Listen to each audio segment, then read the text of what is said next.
engrandecendo, louvando o nome do Senhor, exaltando aquele que é digno de receber o nosso culto, a nossa adoração, todo louvor, nossa vida, nosso sopro, né? Fôlego de vida. Estamos vivos e por isso louvamos ao Senhor.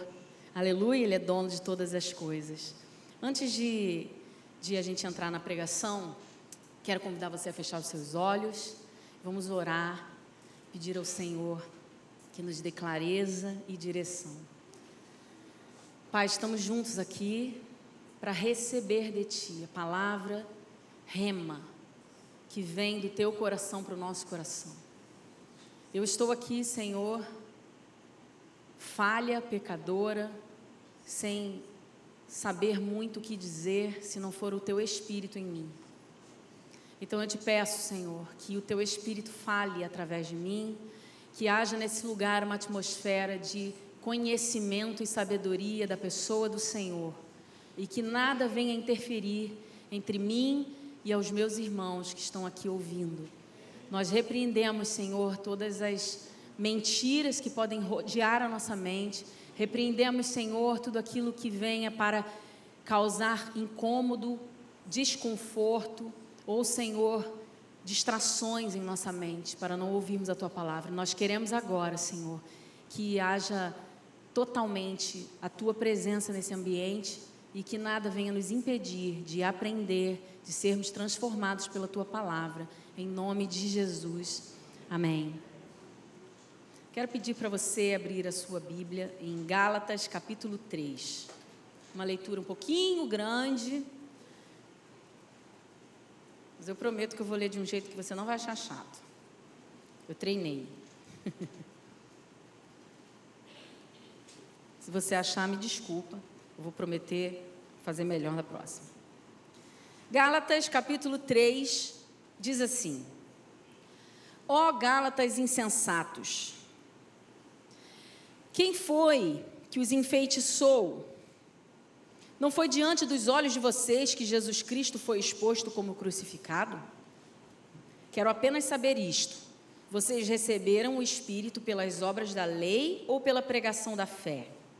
Será que vocês são tão insensatos que, tendo começado no Espírito, agora querem se aperfeiçoar na carne? Será que vocês sofreram tantas coisas em vão?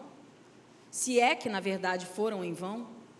Aquele que lhes concede o Espírito e que opera milagres entre vocês, será que Ele o faz pelas obras da lei ou pela pregação da fé? É o caso de Abraão, que creu em Deus e isso lhe foi atribuído para a justiça. Saibam, portanto, que os que têm fé é que são filhos de Abraão. Ora, tendo a Escritura previsto que Deus justificaria os gentios pela fé, pré-anunciou o Evangelho a Abraão, dizendo: em você serão abençoados todos os povos. De modo que os que têm fé são abençoados com o crente Abraão. Pois todos os que são das obras da lei estão debaixo de maldição, porque está escrito: maldito todo aquele que não permanece em todas as coisas escritas no livro da lei para praticá-las. É evidente, aqui, só um instantinho, ele está mostrando que o que estava escrito pela lei, então se você cumpre a lei, você vai ser maldito se você não fizer o que a lei está mandando. Então ele está só, parece que está confrontando, mas não, vamos ler de novo.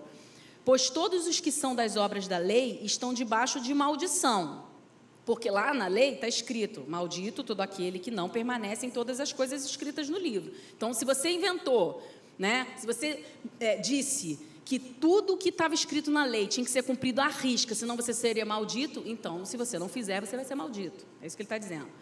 É evidente que, pela lei, ninguém é justificado diante de Deus, porque o justo viverá pela fé.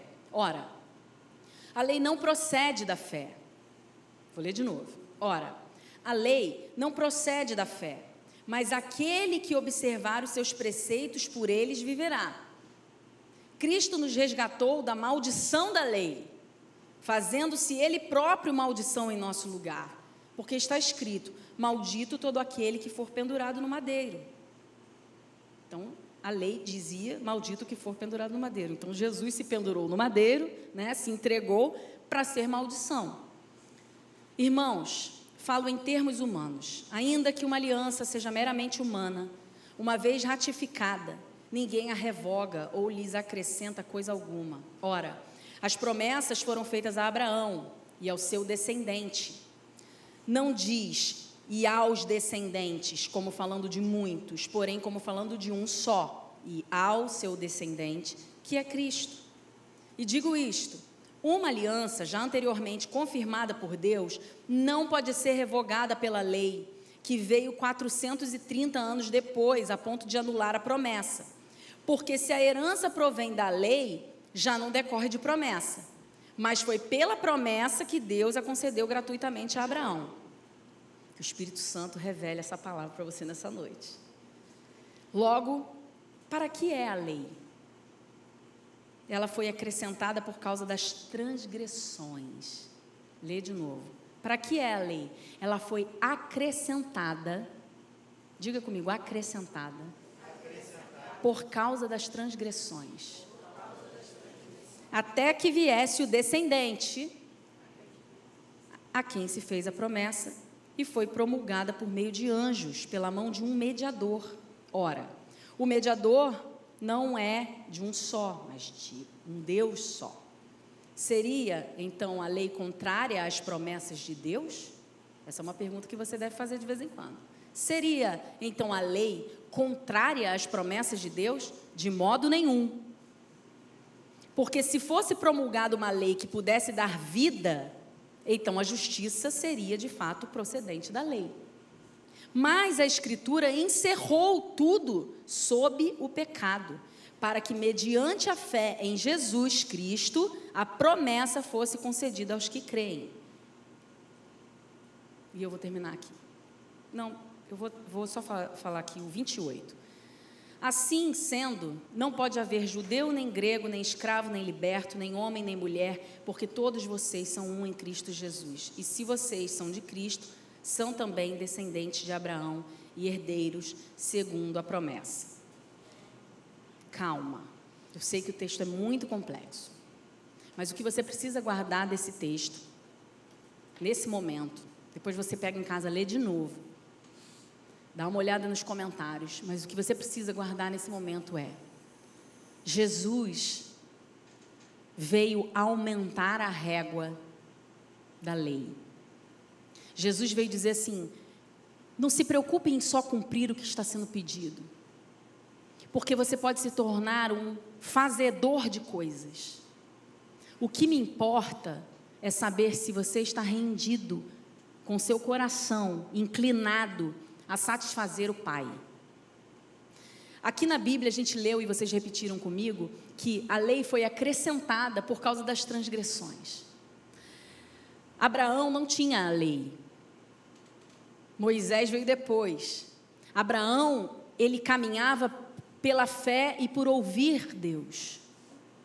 E assim ensinou ao seu filho, ao seu neto. E aí você vê lá, Jacó fazendo da mesma forma. Só que o povo transgredia o tempo inteiro e trazia o quê? Ídolos. O tempo inteiro fazendo a vontade deles, querendo fazer a vontade deles, trazendo contaminação para aquilo que Deus tinha ordenado pela fé. Então o que acontece? Ele chama Moisés e diz: eu não aguento mais esse povo rebelde que quer ver para crer, que precisa de regras para caminhar, não caminha por mim, mas caminha por si. Então vieram as leis de Deus, tá? A lei não é algo do demônio e do diabo para a vida do ser humano, não. Mas Deus teve que acrescentar a lei por causa das transgressões. E sabe o que acontece? O povo vive debaixo da lei até Jesus. E Jesus vem e diz assim: vocês gostam de caminhar pela lei? Porque eu vim confrontá-la, vocês, o coração de vocês. E aí Jesus começa a ter várias atitudes que, para aquele povo legalista, parecia que Jesus estava vindo perturbar a ordem divina. Parecia que Jesus estava vindo desfazer o que foi construído por muitos e muitos anos. E aí você comigo consegue lembrar de alguns exemplos. Um deles é quando Jesus está lá curando no sábado, E aí vem os fariseus, vamos achar um motivo? E falam: Jesus, não é possível. Você está curando num sábado? Você está fazendo milagres no sábado? Porque a lei diz que no sábado nós precisamos apenas celebrar o nosso Deus. Para você é muito claro hoje, mas a cura não celebra Deus? Para você é muito claro. Mas se hoje Jesus viesse e desfizesse algo que para você é equação sine qua non, né? Não tem como, isso aqui é de Deus, isso nós temos que obedecer porque foi Deus que mandou.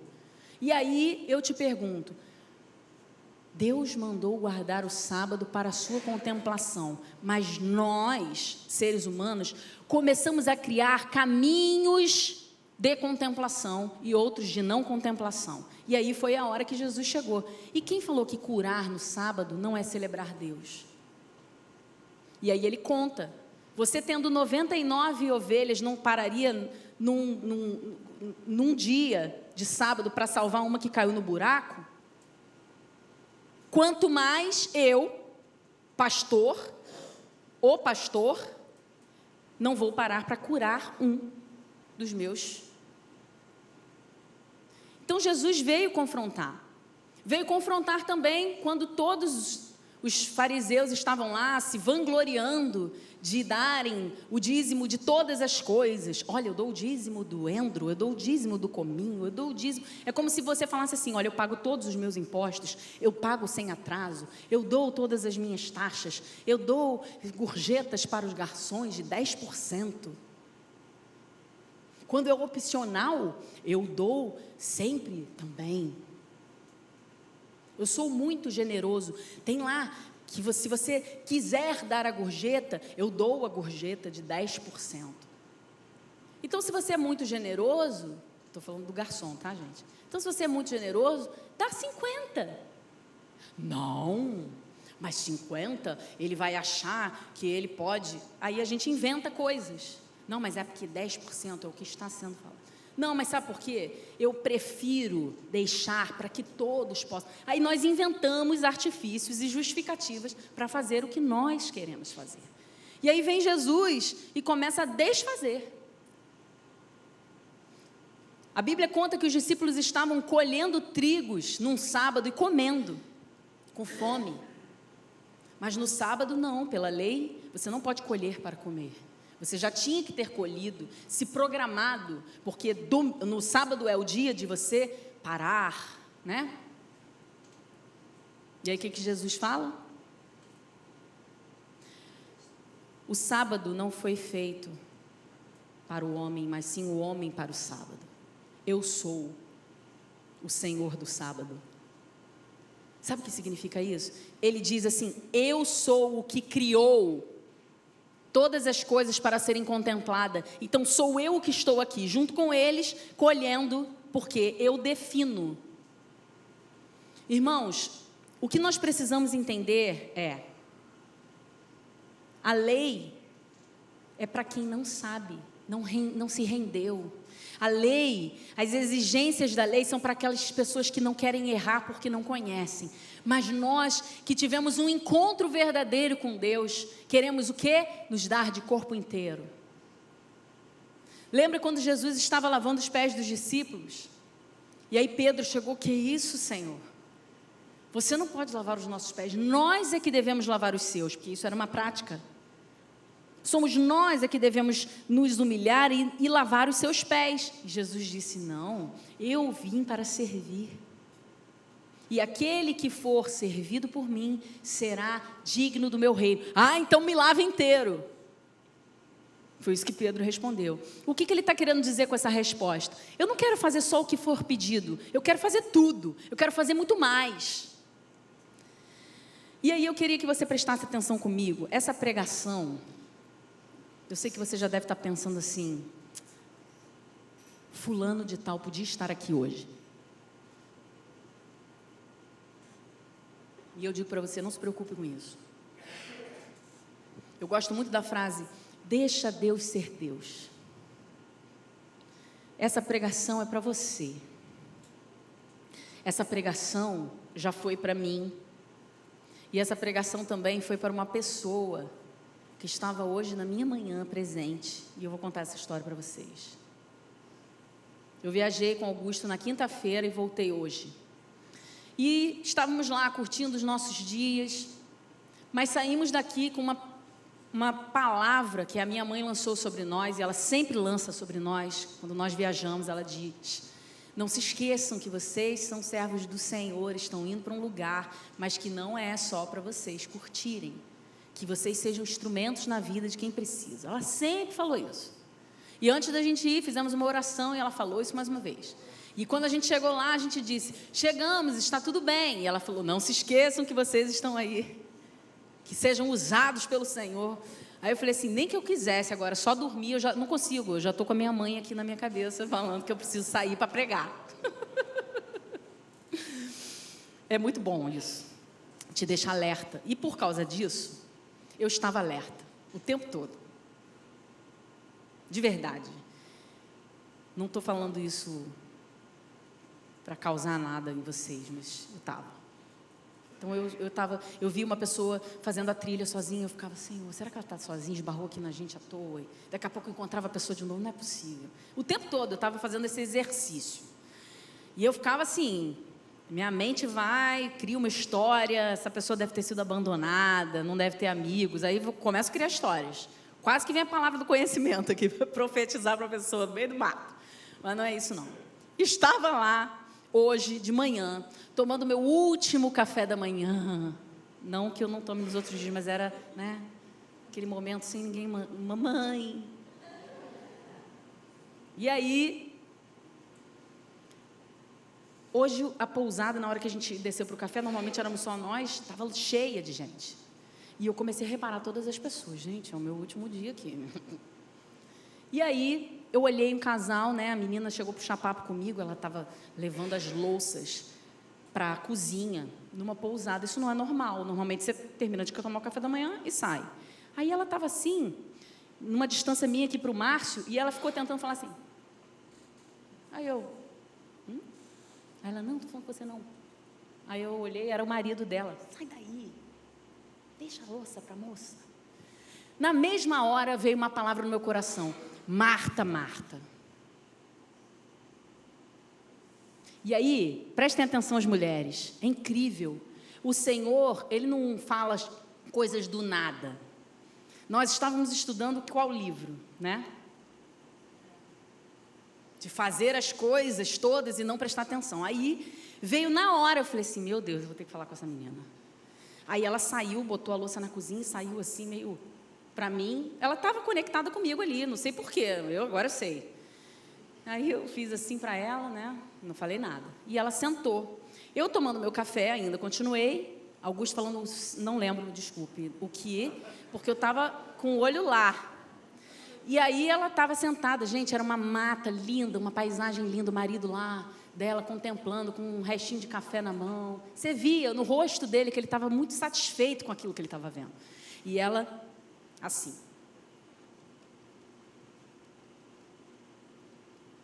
Eu falei, meu Deus, Marta, respondendo alguma coisa, aí eu comecei já a decifrar, trabalho, né? Não conseguiu se desconectar, coitada, já é domingo, para ela já é segunda, e deve estar às voltas com problemas, e provavelmente, e o marido que veio, pagou, para ela ficar nesse lugar, ela não está conseguindo curtir. Ai, meu Deus do céu. Continuei comendo. Quando eu olhei para o lado, já não estavam mais. Aí começou. Eu tinha que ter falado alguma coisa. Agora eu vou embora, como é que eu vou fazer? Eu tenho hora para chegar. Já tinha combinado com meu pai que eu ia sair 10 horas. Fui para o quarto. E aquilo, e eu arrumando as coisas. Gente, Deus é sinistro. Eu entrei no carro, Augusto falou assim, vou lá pagar o restante do check-out.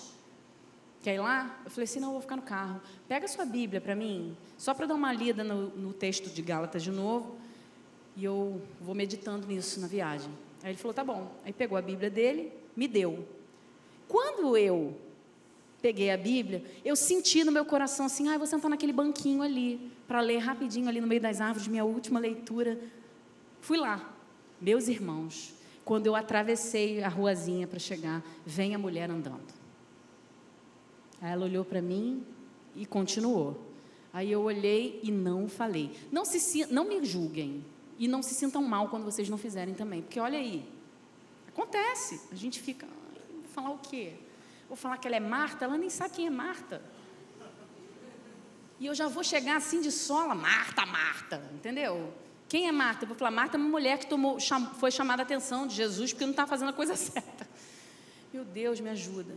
Irmãos, a mulher que Augusto tinha que pagar não aparecia. E ele ficou gritando, a mulher lá de cima. Eu falei, para de gritar, espera aí que eu vou lá embaixo chamar. E fui com a minha Bíblia. Fui lá. Quando eu cheguei lá embaixo, a mulher estava sentada, essa menina, tomando café. E eu falei assim, a moça que trabalha aqui está aqui? Ela, não. Aí ela olhou assim mesmo para a minha Bíblia.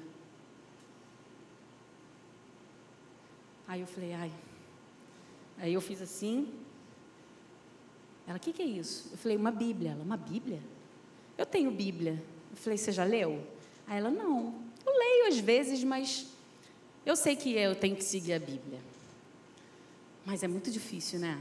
Eu falei, não. Ela, você tem uma palavra para mim? Hã?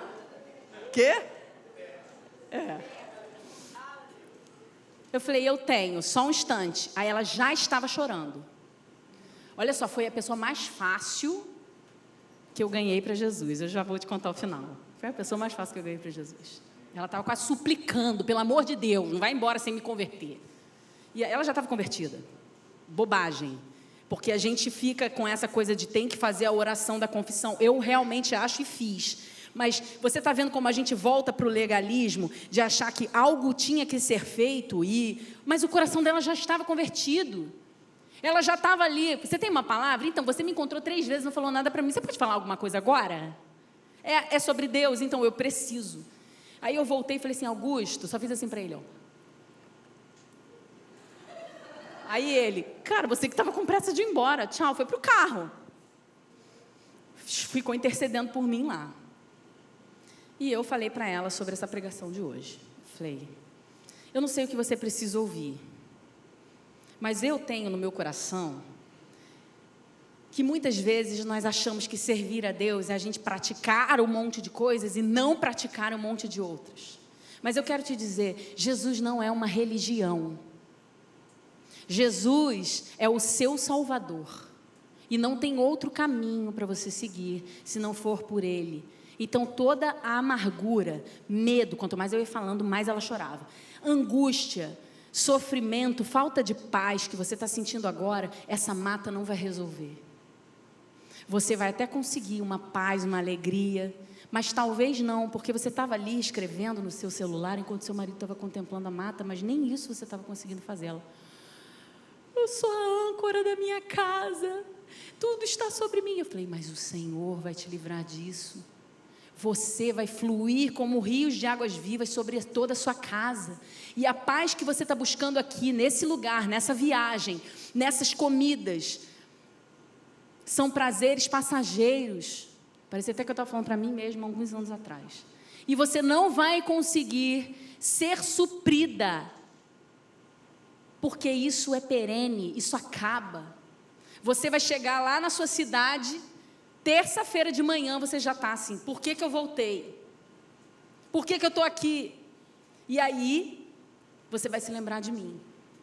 Com Jesus, você vai voltar para a sua cidade, vai voltar para os problemas, vai voltar para todas as coisas, mas com Ele tem vida.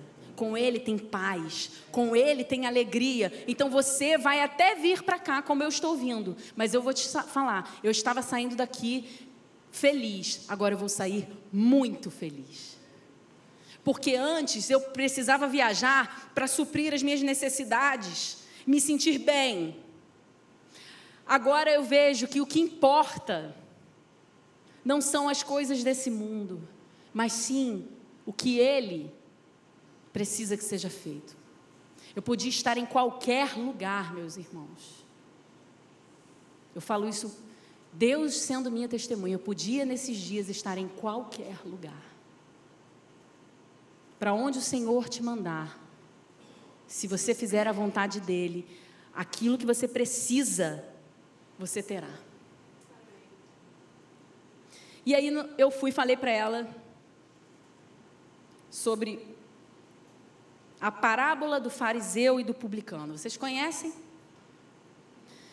Qual foi a questão da parábola do fariseu e do publicano? Jesus contou essa história, né?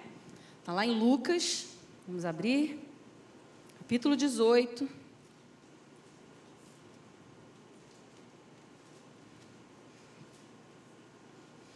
Versículos 11. Vamos começar lá do 9, tá bom? Vou ler aqui com vocês. Jesus também contou essa parábola para alguns que confiavam em si mesmos. Olha aí. Jesus contou essa parábola para alguns que confiavam em si mesmos, por se considerarem justos e desprezarem outros. Então, olha lá, essa parábola está sendo contada para um tipo de gente, as pessoas que acham que elas fazem o certo e desprezam os outros, porque os outros não fazem o que ela faz. Jesus disse: 2 homens foram ao templo para orar. Um era fariseu, que significa a pessoa que conhece muito bem a lei, tá bom? E o outro era um publicano, ou seja, uma pessoa comum, mas que cobrava impostos aos outros e tirava, né? É um traidor do povo, tirava do povo que o povo não tinha. O fariseu ficou em pé e orava de si para si mesmo, desta forma: ó Deus, graças te dou, porque não sou como os demais homens, roubadores, injustos e adúlteros.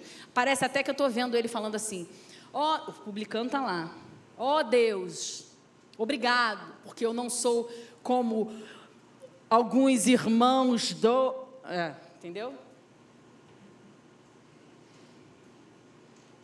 Nem ainda como este publicano. Ele completou mesmo, não era só... Meu Deus. Aí vem a lista dos afazeres cristãos. Jejuo 2 vezes por semana e dou o dízimo de tudo que ganho. O publicano, estando em pé, de longe, nem mesmo ousava levantar os olhos para o céu, mas batia no peito, dizendo: ó Deus, tem pena de mim, pois sou pecador. Fecha aspas, acabou a história de Jesus. Digo a vocês, Jesus falando para eles, que este, o publicano, desceu justificado para a sua casa, e não aquele, o fariseu. Porque todo o que se exalta será humilhado, mas o que se humilha será exaltado. E aí, muitas vezes, a gente pega essa última frase: o que se humilha será exaltado. Você está fazendo as coisas que Deus está mandando você fazer, que é se arrepender do seu pecado? Porque às vezes a gente olha, e aí eu volto aqui para esse texto, e não fique preso no jejum 2 vezes por semana, porque eu também jejuo, e não dá o dízimo, porque eu também dou o dízimo. A questão não é sobre isso. Não é sobre aí, tá vendo? Não precisa fazer nada disso. Jesus está pegando essas frases e dizendo assim: que adianta você dizer que jejua, que eu também jejuo, Jesus jejuou? Que adianta você falar o quão você é certinho com as regras, se você não sabe se arrepender do seu pecado? E eu vou dizer uma coisa para vocês, irmãos: todos nós, aqui nesse ambiente hoje, temos algo a nos arrepender diante de Deus. Então eu não posso olhar para você naquilo que você é pecador e eu não sou, e dizer que você é pecador, porque você pode olhar para mim naquilo que eu sou pecador e você não é, e dizer o mesmo. Foi por isso que Jesus falou: não podem, antes de você julgar o seu irmão, tire dos seus olhos as escamas, porque você não é capaz de ver o seu. E aí, como que a gente faz para a gente praticar as obras de Deus e mostrar aquilo que é vontade de Deus? Porque eu preciso confrontar o pecado. Por exemplo, eu como pastora, né, a liderança dessa igreja é orientada a dizer para você, até a Bíblia mesmo diz, que nós precisamos, se vendo um irmão pecando, a Bíblia diz, precisamos chegar até ele e dizer, olha, isso não está certo. Não parece um pouco contrário, antagônico? O ponto não é você não dizer para a pessoa, o ponto é você desprezá-la e julgá-la, dizendo, ela não merece Deus, ela está fazendo tudo errado, Deus nem ama essa pessoa. Ela não presta, ela não serve, porque ela não faz essas coisas aqui. Mas você tem que ter cuidado para não dizer assim, eu faço. E aquilo que você precisa se arrepender, você já parou de fazer? Entende? Então, o ponto aqui do legalismo, eu até botei essa frase aí, porque eu sou do marketing, então eu gosto dessas. O legalismo ilegal. Por quê? São regras práticas que não são aceitáveis para Deus. Quando nós estamos falando de reino de Deus, não venha com regras para se dizer de Deus. É isso. Eu sou cristão. É mesmo? Sim, eu vou à igreja todo domingo e aquela lista de coisas que você sabe que um crente faz. Sim, nós fazemos. Mas não porque eu preciso fazer, não porque alguém mandou eu fazer, mas porque eu transbordo de desejo de fazer. Por isso, gente, que nós precisamos ter cuidado com as atividades. Às vezes a gente tem muita necessidade de fazer com que as pessoas sirvam.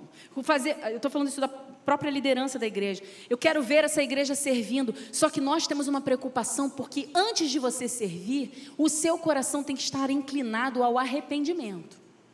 Não é que você não tenha mais que ter nenhum pecado, mas você lida com o seu pecado de forma arrependida, rendida diante de Deus. Você sabe quais são as suas fraquezas e assume elas, as assume como algo a ser vencido, ou você acha que você não tem aquilo? Um coração altivo e soberbo, para quê? Deixa a sua oferta, vai lá pedir perdão para o seu irmão. Foi isso que Jesus falou. O que você está vindo trazer a sua oferta? Você está querendo mostrar que você serve a Deus com o seu dízimo e com sua oferta, e você tem mágoa no seu coração do seu irmão? Deixa de bobeira, deixa essas regras práticas que os olhos podem ver, e o que eu me importo é com o seu coração. De nada está adiantando você trazer a sua oferta.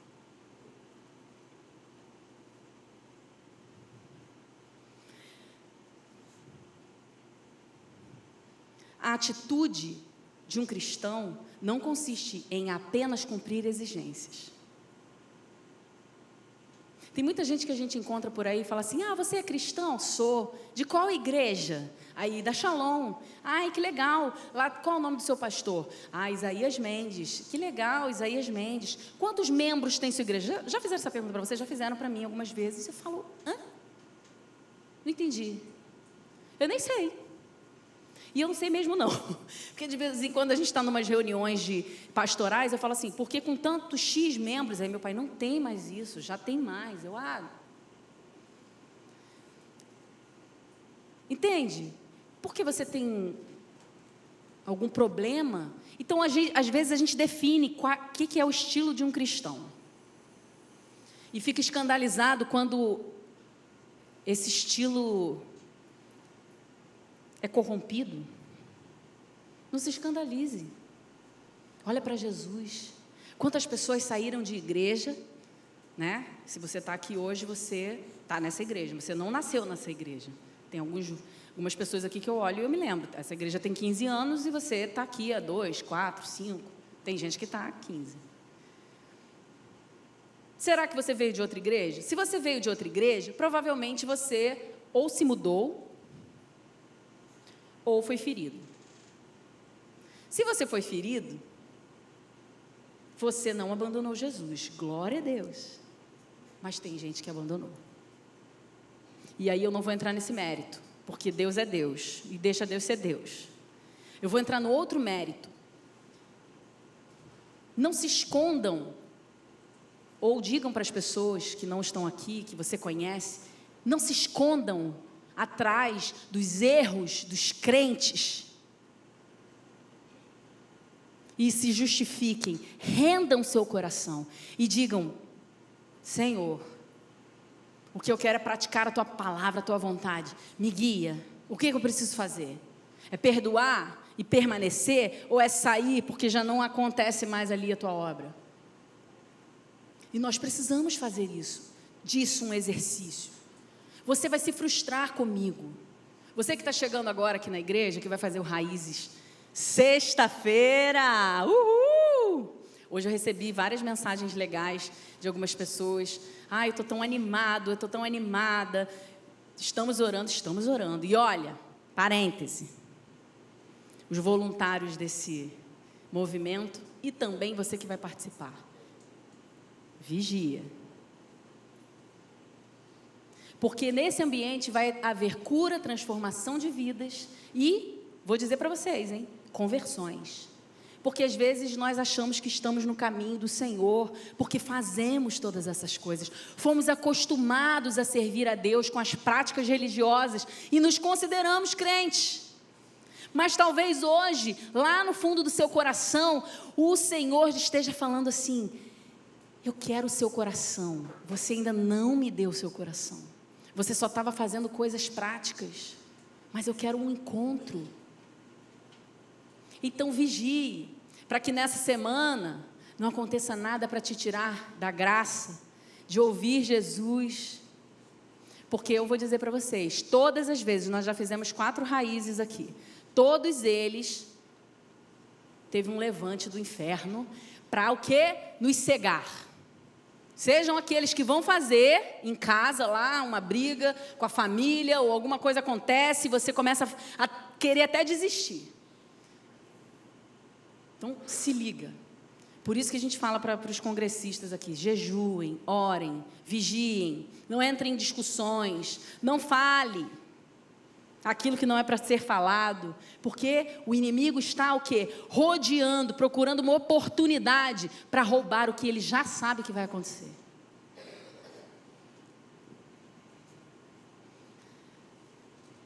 Não viva apenas com as exigências. O legalismo é uma forma de te escravizar. Te escravizar.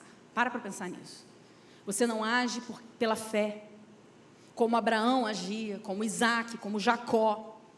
Você precisa da lei. O que Paulo está dizendo aos Gálatas aqui é: vocês ouviram falar pela fé? Vocês viram Jesus sendo ressuscitado? Vocês não são da época da lei. Por que vocês estão voltando a praticar aquilo que já foi abolido? Vocês não precisam. Vocês já sabem ver pela fé. Voltem a ter um coração inclinado à voz de Deus. Essa menina que estava hoje lá na pousada, a primeira pergunta que ela me fez, eu vou ter que parar de fazer um monte de coisa. Eu falei: quem te falou isso? O Espírito Santo vai falar para você. Agora eu vou dizer, o interlocutor, o comunicador do Evangelho, ele precisa ter essa fé. Precisa ter essa garantia, essa confiança em Deus, de que não é o que você vai mandar a pessoa fazer, que vai fazer ela se converter. Porque é por isso que muitas pessoas não têm entrado para as portas do Santo dos Santos, porque elas têm medo do que vão ser exigidas. E Jesus não fez exigências. Jesus só disse o seguinte: se você vier a mim, eu te darei descanso. A sua vida é minha. Então eu te darei tudo que você precisa. Mas você precisa dizer: eu não sou mais quem vive, mas Cristo vive em mim. Então, para você hoje servir a Deus, você vai precisar, como Jesus disse, não tem onde repousar. Tá bom? Quer? Então, Jesus, na verdade eu preciso contar quantos bois eu comprei. Então. E você, vem e me segue. Então eu preciso antes sepultar meus pais. Já preguei isso aqui. Aí você pode falar: de novo está sendo antagônico, Jesus está fazendo exigências. Não, ele está te dizendo o que será. Exigência seria ele falar assim: réu do inferno, abandone os seus pais e não vai sepultar, senão você vai morrer agora. Entende a lei? A lei é isso. Ele só disse o seguinte: olha, eu estou saindo às 9, tá? Então às 9 eu começo a dar o primeiro passo. Quem estiver comigo irá comigo. Jesus não está preocupado com quem não quis. Ele ofereceu, disse tudo o que aconteceria se a pessoa viesse, e ela não quis. Nós temos que parar de querer ser Deus. de querer transformar a vida da pessoa, que na verdade é o Espírito Santo que vai transformar. E confiar nele. Eu só sou mensageira das boas novas. E com a minha vida, que frutifica, mostrar que vale a pena. Agora, está cada vez mais difícil falar do Evangelho. Por quê? Porque eu não frutifico. Minha vida... Será que tem vantagem? Estou achando que eu estou melhor que você. Então, é porque, na verdade, eu estou no deserto. E a gente começa a criar justificativos. Eu estou no deserto, mas eu estou com Jesus, com a cabeça erguida, com fé, esperança. E se tudo acabar, minha vida não é daqui mesmo? É isso que nós temos que cantar, que anunciar. A lei dos homens não pode ser acima da lei de Deus.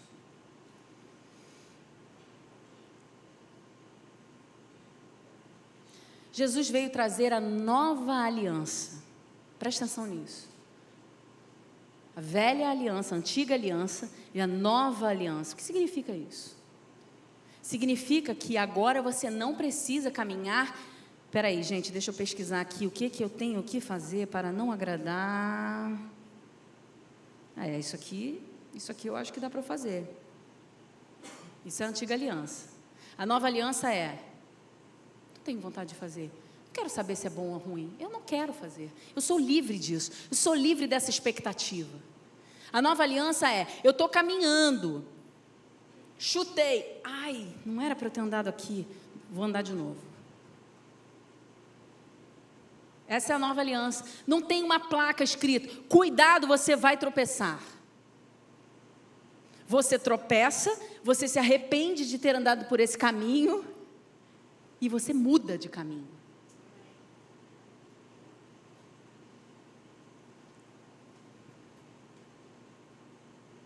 Em Efésios nós lemos que não é por meio de obras que se consegue a salvação. É pela fé. Então, irmãos, é isso que eu estou falando. Não adianta, as práticas cristãs não vão te salvar. Eu quero repetir isso bem alto para você. Para que você, naquele dia que você será chamado, você diz: eu não sabia. Em teu nome eu fiz todas as coisas. Eu expulsei demônios, eu curei enfermos. Eu dei dinheiro aos pobres. Eu inclusive preguei. Ministrei louvor. Olha, eu levantava as minhas mãos em todas as músicas. Eu chorava. Não são essas coisas que vão nos salvar. Isso é fruto da minha vida, da minha rendição. Óbvio que eu vou levantar as minhas mãos a um Deus que eu conheço. Não adianta eu chegar para vocês e falar... Eu vou usar o exemplo do Augusto, que eu já estou com o Augusto há 22 anos, né? E o Augusto, quando ele era jovem, ele veio de uma igreja muito tradicional. E a gente brincava com ele no grupo de jovens, eu ainda não era namorada dele, brincava assim: Deus vai transformar seu coração de pedra num coração de carne. E ele ficava bravo. Ele falava assim: quem disse que eu não tenho coração de carne? Mas sabe o que a gente via? E nós éramos os fariseus. Sabe o que a gente via? O Augusto não levantava a mão na hora do louvor. Aí tinha gente que vinha nele e falava assim: levanta a sua mão. Aquilo dava mais raiva nele ainda. Ele aí que ele não levantava mesmo. Sabe, eu fico pensando assim: por que aquelas senhoras falavam para ele, sopravam na cara dele, o sopro do Espírito, quebra as cadeias? Gente, porque a pessoa não está levantando a mão. Uma necessidade que nós temos que ter de ver as pessoas levantando a mão no louvor. Eu tenho, tá? Eu tenho. Isso é uma coisa que Jesus está me curando. Às vezes eu estou no meio do louvor, eu estou sentindo uma presença de Deus tão grande, eu estou rendida. Isso acontece muito com o pessoal do louvor, né, Tiago? Fica comigo aqui. E a gente fica assim: não, vocês estão vendo o que a gente está vendo? Você está sentindo a presença de Deus? E muitas vezes a gente olha para vocês, toda vez que eu subo aqui eu falo a mesma coisa. E vocês estão assim, ó, lendo a letra. E aí eu falava assim: Senhor, por que as pessoas não estão sentindo o que eu estou sentindo? E aí um dia Deus falou para mim assim: quem falou que elas não estão sentindo? Tem algumas que não estão mesmo não. Mas quem falou? Talvez a minha forma de adoração seja um pouco mais extravagante. Assim como você nunca me assistiu vendo futebol, meu time jogar. Você nunca assistiu. E o dia que você for para minha casa assistir comigo o jogo do meu time, você pode, ou você vai ficar muito meu amigo e vai falar assim, gostei, ou você vai ficar muito escandalizado e falar assim, gente, essa pessoa não está normal não. Mas agora, estranho seria se você me visse na hora do jogo de um jeito, na hora do louvor, na hora do parabéns do meu filho, parabéns para você, uhul! E para Jesus, dormiu. Aí não faz sentido.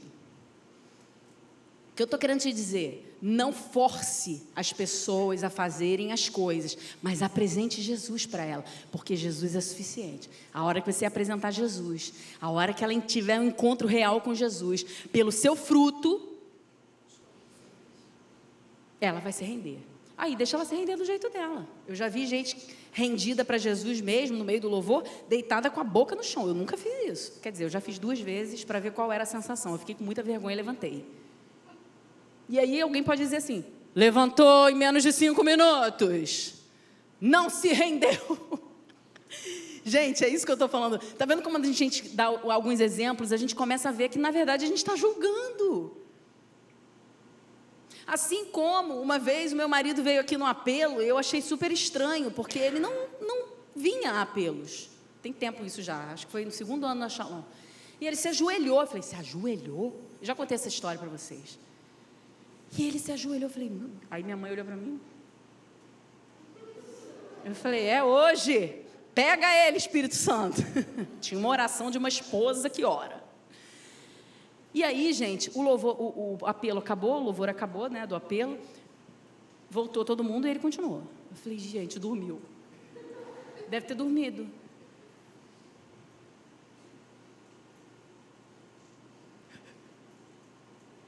Está chorando? Não. Tinha 2 anos que ele não chorava. Não chorava por nada. Eu falei, gente, está ajoelhado chorando, o culto terminando e ele não foi embora. O que aconteceu? Aí, obviamente, né, a gente sabe. Falei, Jesus, minha mãe, eu vi o Espírito Santo cravando uma cruz de fogo. Ele vai falar do Evangelho, as pessoas vão se converter. Eu amei. E ele se levantou. Sabe por que ele veio no apelo? Porque o apelo era sobre cura, e ele queria uma cura para o joelho dele, que ele já pediu 26 vezes e a cura não vinha. E aí ele foi lá. Se você for ao médico, o médico vai dizer assim, você continua com as 2 artroses nos 2 joelhos, tá? Continua assim, seu menisco zerado, não tem menisco aí, realmente, não tem como. Mas se você olhar na prática, eu estou te falando, a gente acabou de voltar de um lugar de trilha, eu nem saco de gelo levei. Isso há 15 anos atrás, impossível. Você andava um dia inteiro com o Augusto na rua, de noite estava ele com um saco de gelo em volta do joelho. Com muita dor, andando assim. Foi curado ou não foi curado? Foi. Mas aos olhos dos médicos continua a mesma coisa.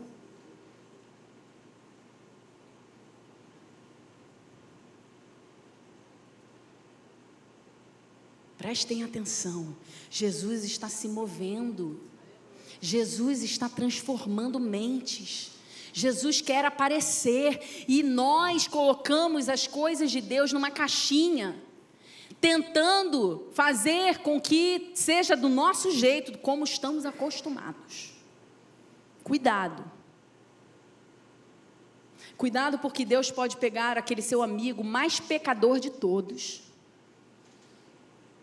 olhar para ele e falar assim, você precisa de mim. E ele fala, preciso mesmo, me arrependo de tudo, não quero ser mais essa pessoa, eu abandono aquela vida, eu quero viver para você, o que eu tenho que fazer? Aí Jesus fala assim, faz assim, ele faz assado, ele faz. No 3º dia, você encontra com ele e fala, o que houve? Jesus me transformou. Aí, quem é o publicano, quem é o fariseu? E aí você começa a trazer as suas exigências. Como pode? Eu que nasci no lar cristão, eu que sempre fui à igreja, deixei de ir a churrasco, parei de assistir futebol domingo na hora do culto, nunca deixei de trazer minha oferta, inclusive quando minha mãe estava endividada, eu pegava lá o cheque especial dela e dava o dízimo. E esse cara que nunca fez nada disso, está lá recebendo revelação. Ah não, Deus, ah não. Sabe qual é o problema dessa comparação? Você acabou de falar, de assumir que a vida com Deus é por mérito. E Jesus veio dizer, não, não é. Porque ninguém é merecedor, nem você. Então não é o que você faz que vai fazer o Senhor gostar mais ou menos de você.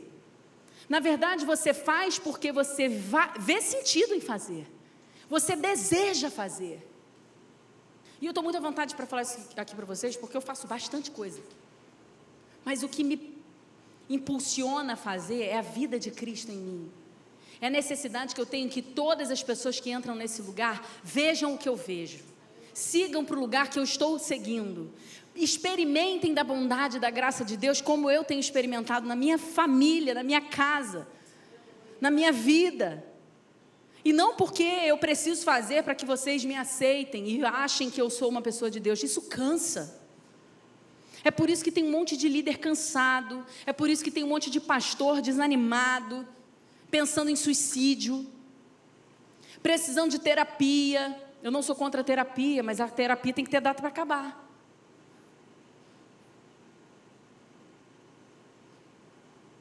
O Espírito Santo precisa fazer a obra. Aí sabe por que às vezes a gente está na terapia há 10 anos? Porque o Espírito Santo, às vezes, até pelo terapeuta, está dizendo assim, então, isso aqui que é o problema. E você fala assim, não quero ouvir isso não. Aí você tem que continuar no terapeuta, né?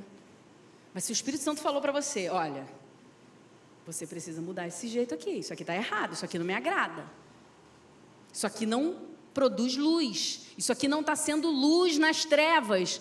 E você fala assim, é verdade, eu vou mudar isso aqui, Senhor, me dê forças. E começa a lutar contra esse pecado e fazer a vontade de Deus acontecer e se render, humilhar, reconhecer os maus caminhos, aí o Senhor se inclinará para você e te sarará. Te sarará.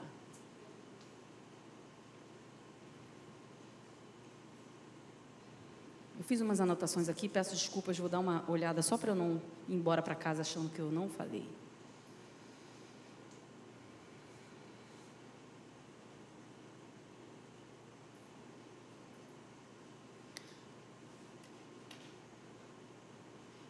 Paulo vai ensinar nas cartas para algumas igrejas, uma delas, ele diz assim: vocês estão fazendo todas as coisas, exigindo das pessoas um monte de coisas, mas eu queria dizer para vocês, isso não refreia a paixão da carne. O que ele está dizendo com isso? Legal, você tem uma direção, você tem um caminho. Por exemplo, aqui na Shalom, nós temos algumas exigências, senão fica muita bagunça.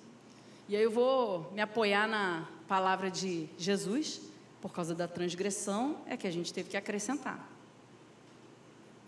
Se todo mundo soubesse ouvir a voz de Deus e ser guiado pelo Espírito Santo, talvez não precisássemos dessas exigências. Mas elas existem. Mas essas exigências, elas não podem ser inflexíveis. Aí eu vou olhar lá, vou analisar, vou ver o que Deus vai falar, e elas podem mudar? Sim, podem mudar. Porque o que eu mais me importa como líder numa igreja é que eu estou conseguindo fazer com que essas pessoas entendam a vontade de Deus. Porque o próprio Paulo diz assim, essas exigências, elas limitam, a pessoa não vai conseguir refrear. Então, se eu falar assim, quem for pego em adultério será apedrejado, a pessoa não vai adulterar porque ela tem medo de morrer apedrejada. O que adiantou? Aí Jesus veio e disse assim, então, isso é lá na lei. Eu vou acabar com essa lei. Eu acho que um monte de gente falou assim, opa, gostei desse Jesus aí, hein? Isso aí, Jesus, tem que deixar a gente livre. Aí Jesus falou, então, no meu reino, se você olhar para uma mulher, você já adulterou. Achei que fosse ficar melhor, ficou pior. Sim, nesse sentido, sim. Só que você não vai morrer fulminado ali, não. Aumentou ou não aumentou a régua? Então, o que vai acontecer? Eu vou poder adulterar, escondido até ninguém me descobrir, todo dia pedir perdão, e o Senhor vai me perdoar. Que graça maravilhosa. Gente, Jesus é o único caminho, tá? Tem gente pregando isso aí. E cada vez vai ser maior essa pregação. E cada vez mais gente vai se converter a este evangelho. Mas o que Jesus está dizendo? Eu não vou falar para você que você vai morrer, porque senão não vai sobrar ninguém.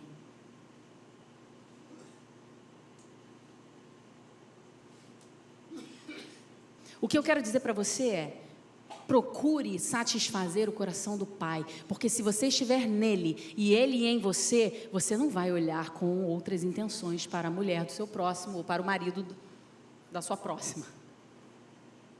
Você não tem essa vontade. Isso ofende o coração do seu Senhor. Então não precisa dessa placa para quem reconhece Deus como o Senhor. Entendem?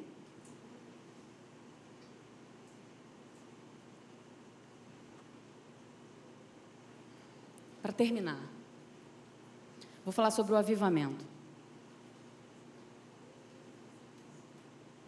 Eu acho que ninguém nessa igreja tem mais vontade de ver a igreja incendiada pelo Espírito Santo com dons do que os pastores dessa igreja. Nós oramos por isso desde que essa igreja foi fundada. Queremos ver o mover do Espírito Santo aqui. Mas a ansiedade do nosso coração não pode tomar conta do processo. O avivamento não é como nós pensamos. E nós precisamos entender isso. O avivamento é eu estar numa pousada e ali eu não olhar para as minhas necessidades e entregar a palavra de Deus e uma pessoa ser convertida. Ali houve avivamento. O avivamento é eu chegar aqui, pregar. Não é sobre mim, tá? Mas é nós pregarmos, é nós estudarmos a Bíblia, enquanto um monte de igrejas ao nosso redor está fazendo outras coisas que Deus mandou elas fazerem, e todo domingo de manhã nós estamos aqui ouvindo Augusto, Tiago. Abra sua Bíblia, o esboço, canetas coloridas, marque as palavras que saltarem aos seus olhos, preste atenção no contexto, você tem que ler em casa, pega esse esboço. Se você não estiver fazendo isso, você está fora da direção que Deus está mandando para essa igreja. E aí você quer o avivamento? Eu vou falar uma coisa para vocês que eu ouvi há uns 2 meses atrás, e aquilo foi lá fundo no meu coração. Uma amiga minha que caminha comigo, mulher de Deus, para quem já conhece, a Karina. E ela estava falando assim: amiga, eu estou ficando espantada assim, com as pessoas que vêm na comunidade nela. Eles fundaram agora uma missão, eles estão lá trabalhando com muitas pessoas. E aí ela disse assim: a gente deu uma regra simples para uma pessoa que estava de serviço naquele dia, estava servindo no templo. E a gente falou assim: olha, esse piso aqui, ele está com infiltração. Então, quando você for limpar, não pode jogar água em volta dele. Eu vou demarcar aqui, botou um bambolê em volta do piso. E disse assim: não se esquece, você pode jogar água em todo o resto, mas nesse não. E saiu, ok, saiu e está aconselhando uma pessoa. No que está aconselhando uma pessoa, a pessoa virou para ela e falou assim: você falou que não era para molhar aquele piso? Ela falou: sim. Aí olhou, jogando balde em cima do piso. Ela levantou e falou assim: oi, você esqueceu que não pode molhar os pisos? Não tem problema não, ai, para de bobeira, já vou enxugar. Eu falei: amiga, olhei para aquilo e falei assim: não é possível. Não é sobre o que você pensa. A gente está com um problema aqui. A gente falou: não pode. Vai estragar, não vai estragar nada. Se você estragar, depois eu pago. Não é sobre isso. Será que vocês conseguem perceber? Eu percebi na hora. Ela falou: amiga. Aí eu falei assim: isso é rebeldia, isso tem nome. Aí sabe o que a pessoa respondeu para ela? Rebelde? Lógico que não. Aí ela falou uma coisa para mim que foi essa frase. Ela falou assim: engraçado que o coração rebelde, ele se revela quando uma exigência é feita diferente daquilo que a pessoa espera fazer. É ali. E aí, irmãos, nessa hora, o Senhor mostrou para mim aquilo que eu tenho sido rebelde. E eu queria que você agora pensasse, porque ninguém não é rebelde. Não há alguém que não seja rebelde. Porque ela falou uma frase: o coração rebelde, ele é revelado na hora que uma exigência é feita diferente daquilo que você queria fazer. E aí o coração rebelde é revelado. Então o que você tem que fazer?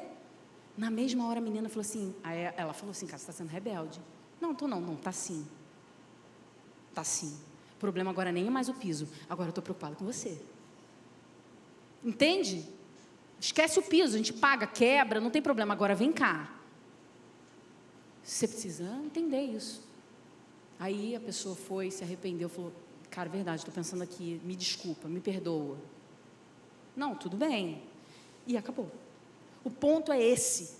Nós somos uma comunidade. E aí eu caminho com alguns de vocês aqui no dia a dia, né? Nossos filhos caminham juntos. E aí, vamos lá. Eu resolvi estar nesse lugar, nessa comunidade, você, no caso. Cara, gostei. Poxa, a educação que esses pastores dão para os filhos, a forma com que eles lidam com, sei lá, a adolescência, muito interessante. Vou caminhar com eles. Inclusive, eu quero me disponibilizar, eu vou ficar lá com as crianças, vou ajudar todo domingo. Todo o trabalho aqui na igreja é voluntário. E aí, quando você se pronuncia a fazer algo... Então, por exemplo, aqui nessa igreja, nós não incentivamos, olha a palavra, nós não incentivamos, não proibimos não, mas nós não incentivamos o namoro na adolescência. Por quê? Tem motivos. Porque a gente acha que a pessoa adolescente, ela nem se conhece ainda. Né? Eu lembro de mim, cada semana eu achava um bonito, depois na outra semana eu achava o outro mais bonito. Aí chegou um novo, agora eu acho esse mais bonito. Aí esse é muito interessante, aí esse é muito inteligente. Aí esse... Você está mais perdido que surdo em bingo. E você quer namorar? E aí, eu vou dizer para vocês, né? Eu não fui essa pessoa que eu estou falando que é o meu filho deve ser, não. Mas eu falo para ele assim: cara, não erra com o que eu errei. Entendeu? É muita bagagem. Aí, eu dou as opções e a pessoa vai escolher. O avivamento vai vir quando Jesus vier primeiro. Meu filho, eu estou falando do meu filho, gente, porque ele é adolescente, minha filha é de 9 anos, não está nem permitida pensar nisso. Querido, você, como é que está a sua vida com Jesus? Estou orando, está orando muito pouco, médio. Aí ele fala lá, então, vamos melhorar isso aí. Eu estou preparando um homem de Deus para uma mulher de Deus. Quando eu perceber, agora eu acho que você está. Se ele tiver 20 anos... 20 anos. Se ele tiver 23, 23. Se ele tiver 30, 30. Vai depender de quanto ele vai caminhar. Porque muitas vezes nós estamos ali aconselhando casais, né? E a minha vida mesmo de casamento, você vê que é despreparo. É despreparo. Não teve uma intimidade com Deus, essa pessoa nem se conhece dentro de Deus, nem sabe lidar com seus pecados, nem sabe quais pecados tem. A gente tem que começar a nomear os pecados que a gente tem. Cara, eu tenho problema com isso. Vai lá no seu quarto, ajoelha e fala: Senhor, eu quero que isso saia da minha vida. Isso tem nome. Não enfeita. Não veste de Jesus o pecado, não. Porque às vezes a gente veste o pecado de Jesus, nomeia ele de um jeito cristão. Não, irmão. Vai lá e dá um nome para o pecado e fala: Senhor, eu te entrego, eu não quero ser essa pessoa tananã. E aí o avivamento virá. Quando nós nos arrependermos, quando nós nos inclinarmos, quando nós pararmos de olhar para o irmãozinho do lado que não está fazendo as coisas e reconhecermos o nosso mau caminho, aí o Senhor se inclinará para nós, virá e nos sarará. Amém? Feche seus olhos. Primeiro eu quero fazer uma oração sobre esse tema, depois eu vou fazer o apelo que nós estamos agora fazendo aqui. Peço que todos vocês estejam de olhos fechados. Em nome de Jesus, Senhor. Essa palavra, eu tenho certeza que foi uma palavra vinda do seu coração para todos nós. Não há ninguém nesse lugar hoje que esteja livre de desejar transformação. Então eu peço que o seu Espírito Santo venha agora em cada um e fale. Senhor, vem moldando a nossa mente, o nosso coração para aquilo que nós precisamos abandonar, para aquilo que nós precisamos ser livres.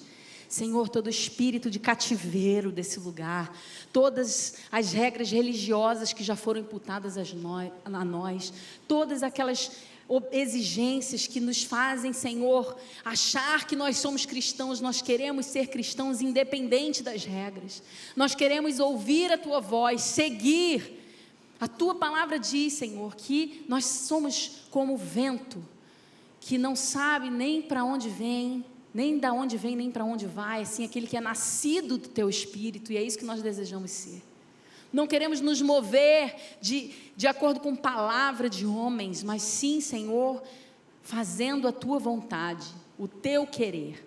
E eu te peço, Senhor, confirma a Tua vida em nós, nessa igreja, que todos nós possamos estar em um único Espírito, uma só voz, um só Espírito, uma só fé.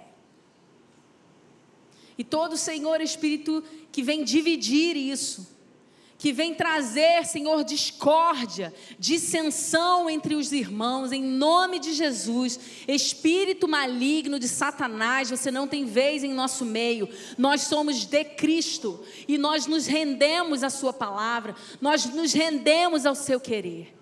Desejamos ser transformados por Ti, Senhor. Acende a chama em nós, fala aos nossos corações, porque nós desejamos nos parecer contigo e queremos olhar apenas para o que importa. Todas as coisas que não importam, que vêm nos afastar do Senhor, que vêm trazer dúvida para os nossos corações e peso no nosso caminhar contigo, Senhor, eu te peço, destrói, tira essas cadeias em nome de Jesus. Continue com seus olhos fechados. Se você deseja entregar a sua vida para Jesus nessa noite, você ainda não fez isso, nunca confessou o Senhor com a sua boca, levante a sua mão. A igreja permaneça de olhos fechados, nós vamos orar por você. Se você está afastado dos caminhos do Senhor, mas deseja voltar, deseja retomar essa caminhada com Jesus, está aqui nessa noite, levante a sua mão. Amém. Pode abrir seus olhos. Desejo que você seja abençoado nessa semana. Eu já encerrei minha pregação. Posso falar do Raízes? Eu falei um pouquinho aqui sobre o Raízes. Fechou o pano, nova pessoa, apresentadora do Raízes. Olha aqui.